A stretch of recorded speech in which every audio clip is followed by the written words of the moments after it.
Assalamualaikum warahmatullahi wabarakatuh. Okey, selamat malam semua. Terima kasih lagi kerana sudi bersama-sama dengan kami pada malam ni. Hari ni hari Jumaat. Alhamdulillah, hari yang berkat, hari yang penuh barakah. Semoga hari ni kita semua akan mendapat manfaat dan keberkatan daripada Allah Subhanahu Wa Taala. Okey. Okey, so malam ni bersama-sama dengan saya sekali lagi adalah Sifu Nik Faris Sifu Nik Faris. Assalamualaikum. Macam mana? Sihat? Waalaikumsalam.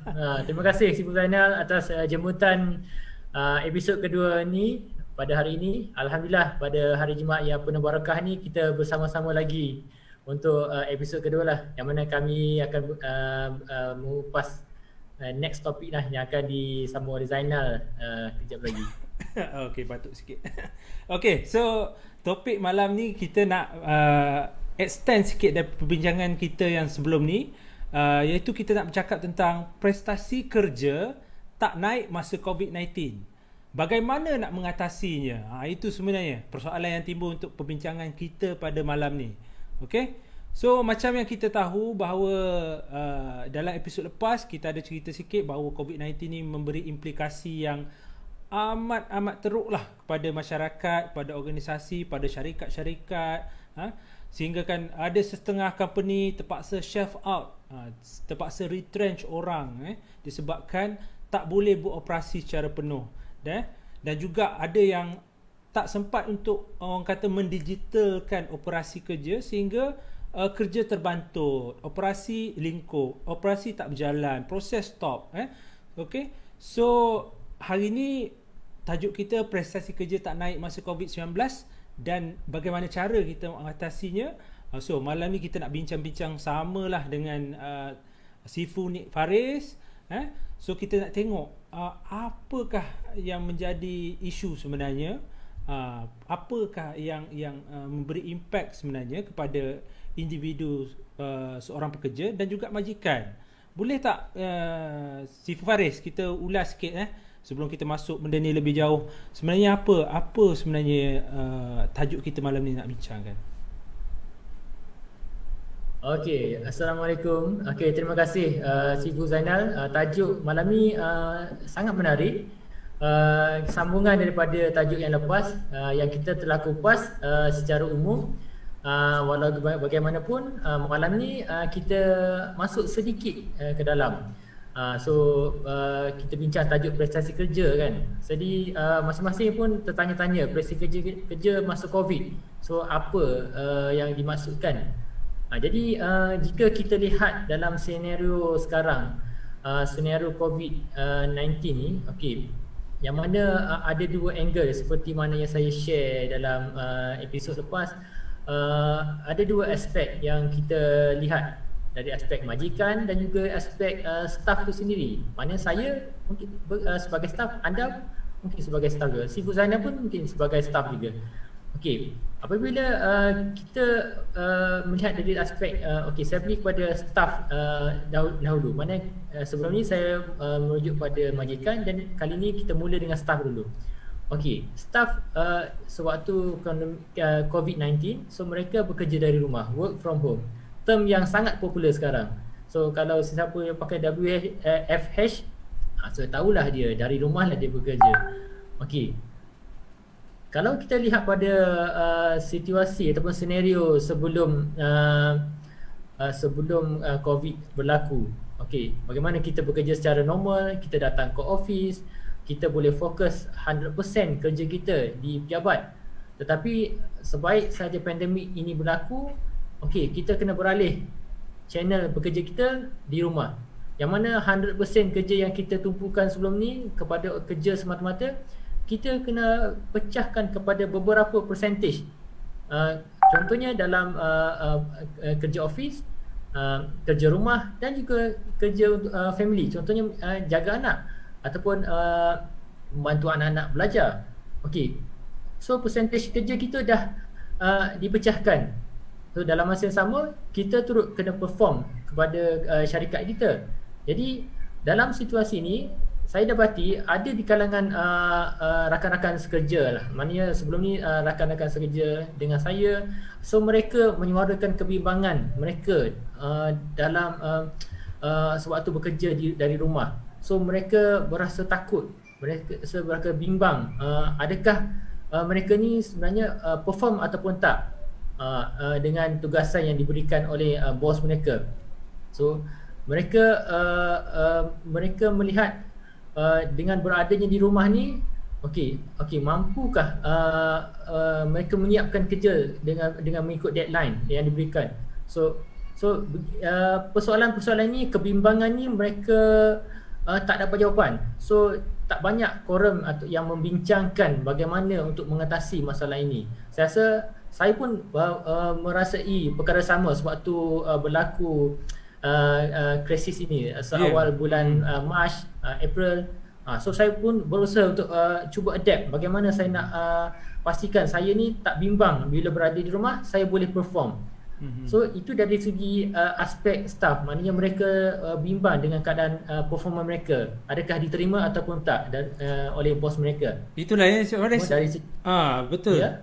Jadinya kebanyakan daripada pekerja sekarang sebenarnya, saya rasa semua orang sedang mengalami, orang kata, dilema ni kan. Semua bermain dalam fikiran mereka, sama ada mereka ni memberi nilai tak kepada syarikat dalam situasi sekarang.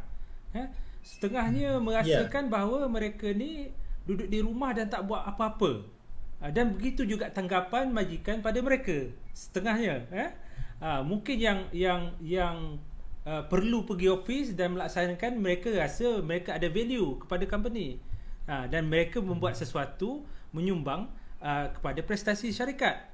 Tapi yang setengah-setengah daripadanya yang bekerja work from home, bekerja dari rumah, BDR, banyak istilah dia kan. Okey. Mereka ni kadang-kadang rasa value mereka dah mula susut. Okey. Dan ini menyebabkan mereka rasa takut sama ada mereka ni mungkin akan masuk dalam waiting list untuk di retrench atau dibuang kerja dan sebagainya. Saya rasa ini kebimbangan yang sedang bermain dalam fikiran kebanyakan orang. Betul lah Sifu Faris? Ya, betul. Okey, ulasan daripada Sifu Zainal amat menarik. Jadi kalau kita lihat dari segi staff view, so mereka rasa mungkin adakah mereka next yang akan dikeluarkan oleh syarikat. Jika kita lihat pada trend Sifu Zainal, trend sekarang kebanyakan company yang tak boleh sustain dalam sewaktu pandemik COVID-19 ni, so mereka mengambil langkah untuk mengurangkan staff. Itu yang paling kita takuti sebagai staff. Jadi saya nak ulas lagi satu view kebimbangan daripada pihak management, pihak pengurusan pula. So dari segi bos, saya pun pernah mengalami perkara sama sebagai manager kepada pasukan saya. So terdapat satu persepsi yang mana kepercayaan kepada staff, adakah staff ni mereka anggap mereka membuat dengan betul atau tak, ataupun mereka sekadar relax, ataupun mereka just tunggu sehingga last minute baru siapkan kerja. So kebimbangan ini ataupun persoalan ini turut bermain di minda bos itu sendiri. So mereka saya perhatikan ada juga di kalangan HOD, di kalangan sahabat saya, mereka turut berasa curious dengan staff mereka. So ini kebimbangan dari pihak bos itu sendiri. So yang mana yang kita takut di pihak bos ni, disebabkan perkara ini menyebabkan mereka company mereka tidak dapat perform dan memberi yang terbaik kepada customer mereka. Okay, so itulah dia. Ini kita nak sentuh tentang tajuk kita juga, prestasi kerja tak naik ni. Itulah dia view yang, perspektif yang kita nampak daripada dua pihak, iaitu majikan dan juga pekerja. Sekarang ni kita nak lihat bagaimana cara untuk individu staf kaki tangan ini improve diri mereka dan meningkatkan prestasi dalam situasi yang terkekang ni, yang banyak limitation. Begitu juga dengan majikan, apa yang mereka boleh buat dan apa tools yang sesuai digunakan yang sebelum ni ada disentuh oleh Sifu Faris dalam perbincangan kita dalam episod pertama. Kali ni kita nak tengok bagaimana kuasa tools ataupun platform digital ni mampu untuk menaikkan prestasi kerja pekerja dan seterusnya meningkatkan prestasi syarikat secara langsung. Boleh kita sentuh sikit tak Sifu Faris? Ya, boleh. Okey. Basically dari aspek bagaimana kita nak atasi kebimbangan ni, maknanya daripada apa yang berlaku kepada kedua-dua belah pihak, so kesan yang didapati kepada kedua-dua belah pihak iaitu kesan dari segi stres, kemungkinan stres kepada staff, so stres juga kepada majikan ataupun bos, dan kita perlu tune, kita perlu berubah untuk memastikan kita ni melakukan satu tindakan supaya dengan kebimbangan yang berlaku sebelum ni kita atasi dengan teknologi. Jadi malam ni tajuk yang betul-betul bertepatan dengan apa yang Zainal nyatakan tadi. So kami nak terangkan atau share dengan anda bagaimana penggunaan teknologi ni membantu untuk menaikkan atau produktiviti kita dalam kerja seharian. So dalam saya punya view, okey, terdapat dua angle ataupun dua produk teknologi yang familiar untuk digunakan. Okey, kebanyakan company ataupun syarikat ataupun even anda sendiri, saya percaya menggunakan tool-tool yang kami akan share sebentar nanti. Okey, yang pertama dari pihak saya cuba share penggunaan Microsoft Teams.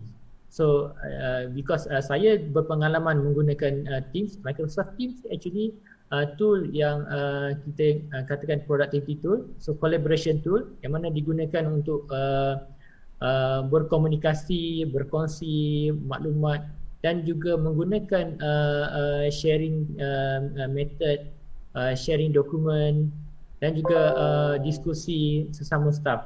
Jadi dalam penggunaan Teams ni, satu kelebihan yang kita boleh dapati, ia sebenarnya sangat mudah untuk kita gunakan. Jadi orang kata dia tak sekompleks mana, dia hampir sama dengan tool-tool lain seperti Zoom, Google Meet. So dia pun ada fungsi yang sama, sharing sharing dokumen, sharing screen, dan salah satu komponen yang Teams integrate ataupun berintegrasi iaitu dengan Microsoft Outlook. Okey, ini memudahkan lagi kita dari segi proses kolaborasi antara kita sesama staff ataupun sesama pasukan. Okey, sebagai contoh jika saya membuat invite untuk mengadakan meeting dengan Sifu Zainal. Okey, saya send meeting invite kepada Sifu Zainal melalui Outlook dan saya terus enable fungsi Teams supaya apabila kita berada dalam masa yang ditetapkan untuk kita meeting, dan immediately kita open Team tool ni, dan kedua-dua saya dan Sifu Zainal boleh menggunakan straight away, dan kami terus menggunakan kemudahan Teams tersebut. Dan yang kedua, saya rasa most of us familiar dengan Microsoft Excel. So Microsoft Excel ni is a tool productivity daripada Microsoft Office. Okey, Excel saya believe sangat popular di kalangan kita semua. So kalau anda nampak kotak-kotak ni, itu adalah Excel. Jadi kat mana relate productivity dengan Excel? Okey, saya cuba tune ataupun kita cuba lihat dari segi perspektif how kita gunakan Excel tersebut. So contohnya, okey, dalam tugasan sewaktu pandemik, okey, kita mungkin katakanlah anda ada di kalangan anda ni adalah team lead ataupun ketua pasukan kepada anak-anak buah anda. So apa yang anda boleh buat dengan Excel? Kita create satu template tugasan yang ringkas. Contohnya tugasan, tindakan, isu dan sebagainya yang berkaitan. Dan tugasan ni kita create dalam bentuk template dan kita share dengan rakan sekerja kita, dengan pasukan kita. Dan kita adakan satu sesi membentangkan kepada pasukan kita terangkan penggunaan SN ni. Sebenarnya SN is a productivity tool untuk membantu kita menaikkan lagi kualiti kerja kita. So masing-masing setiap ahli pasukan kena update status ataupun masukkan maklumat yang diperlukan, dan kita akan adakan regular checkpoint meeting ataupun discussion untuk membentangkan status kerja masing-masing. So daripada situ kita akan buat satu tracking task yang kita rekodkan dalam Excel. Ini saya terangkan step yang paling mudah yang saya percaya semua dalam komputer anda, komputer Sri Zainal pun ada, komputer saya pun ada. Jadi kita guna apa yang kita ada di tangan sekarang. Kita jangan fikir software yang kompleks, yang complicated. Tapi kita guna dulu basic komponen. So yang penting kita bermula dari sekarang untuk bertindak. Dan daripada Excel tersebut, dan kita wujudkan satu tracker, dan katakanlah setiap minggu kita panggil tim kita untuk bentangkan status untuk seminggu. Dan kita nyatakan, katakanlah setiap ahli pasukan nyatakan apa permasalahan isu yang mereka hadapi, dan kita discuss bersama-sama melalui Excel tracker tersebut. So dengan adanya Excel tracker ni, so secara tak langsung menaikkan kita punya produktiviti kerja, dan kita ada rekod yang lebih komprehensif untuk kita bentangkan kepada pengurusan. Ni pandangan saya, Sri Zainal. Mungkin Sri Zainal juga ada cadangan ataupun nak berkongsi teknologi yang beliau Sri Zainal gunakan lah.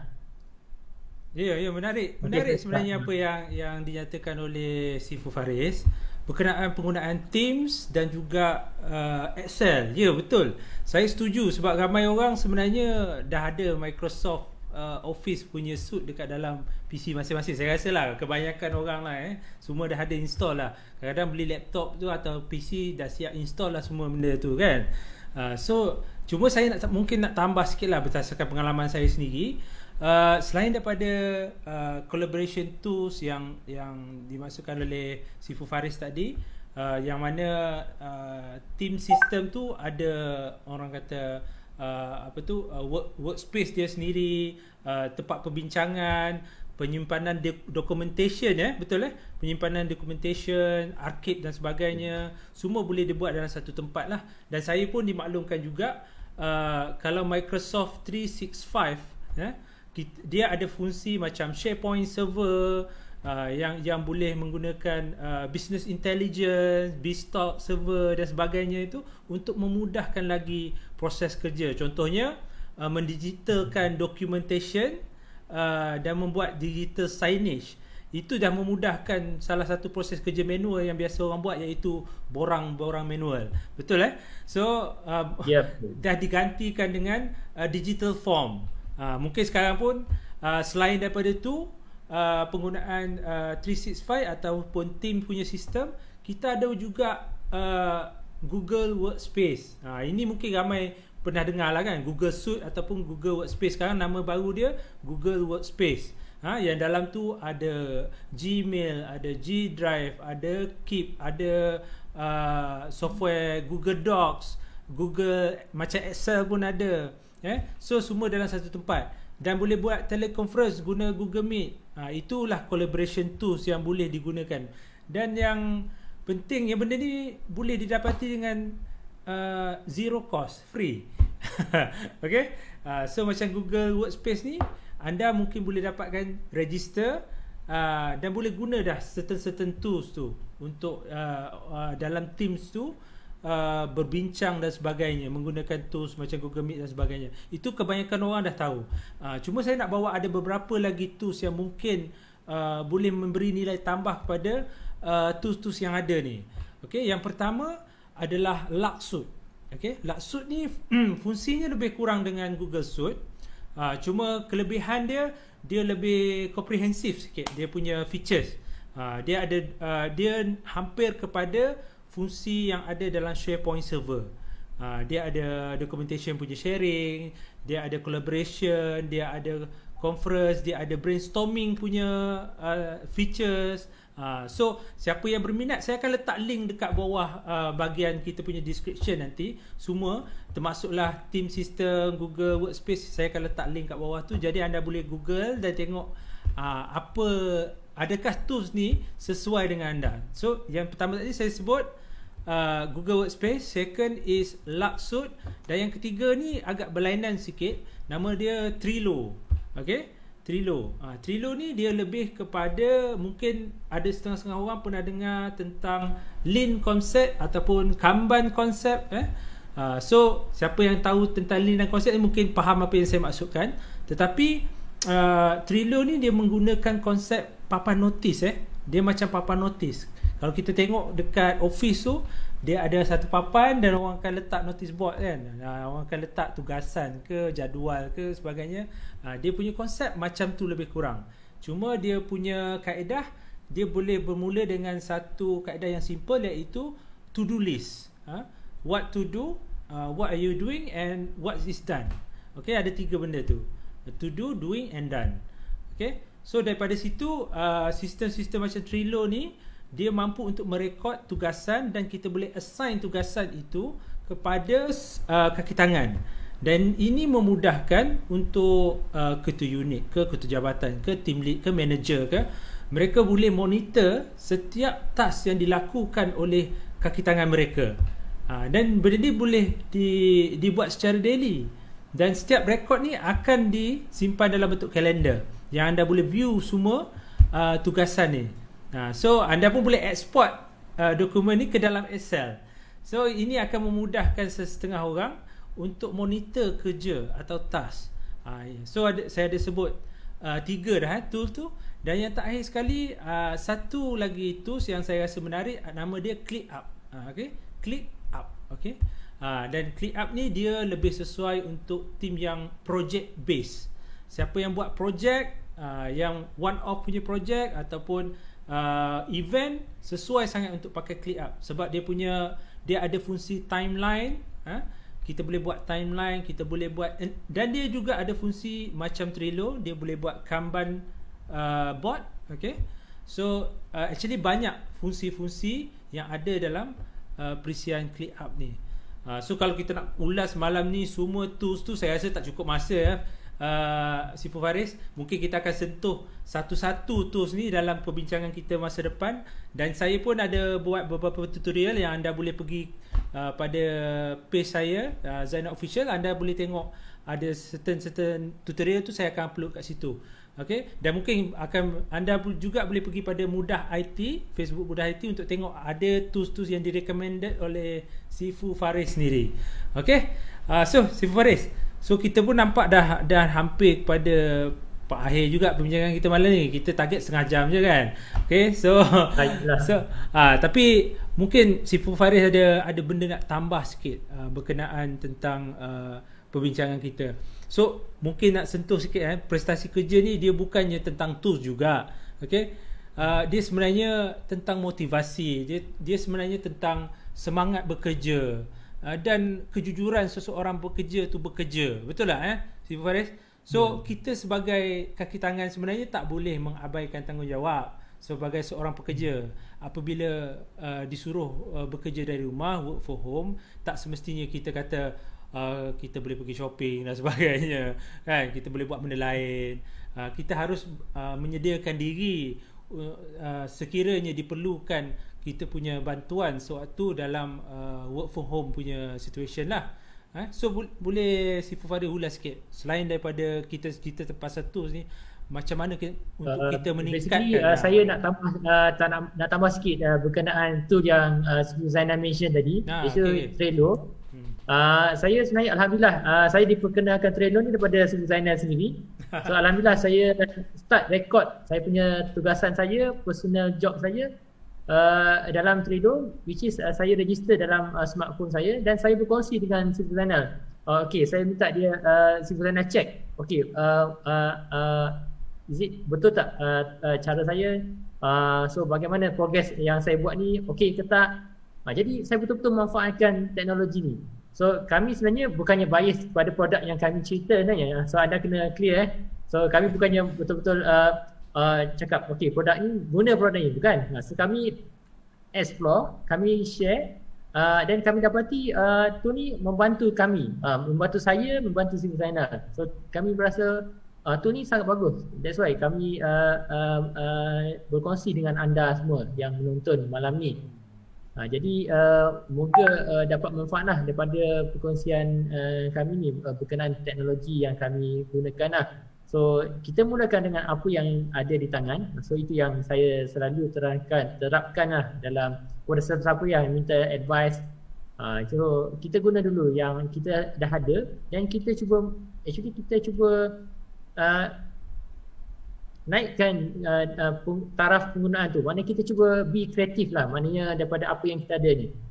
So itu yang paling penting. Dan saya setuju dengan Siti Zainal tadi yang berbalik pada mindset kita lah sebagai staff ke ataupun majikan ke, maknanya kita kena pastikan lah tugasan yang diberi is tanggungjawab lah. Maknanya basically kita kena ingat itu adalah satu amanah yang diberikan lah.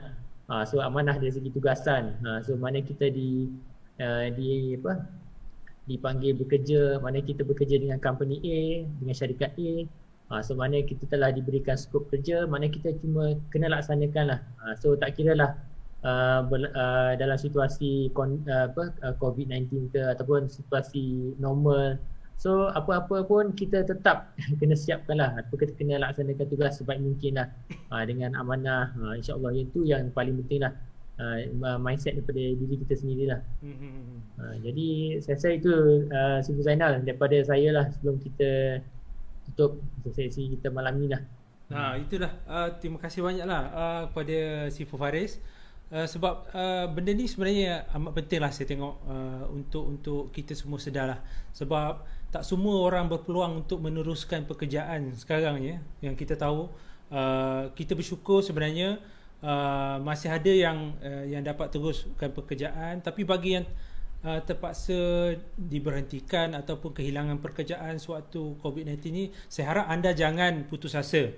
Sebab benda ni kita tak tahu sampai bila akan berterusan.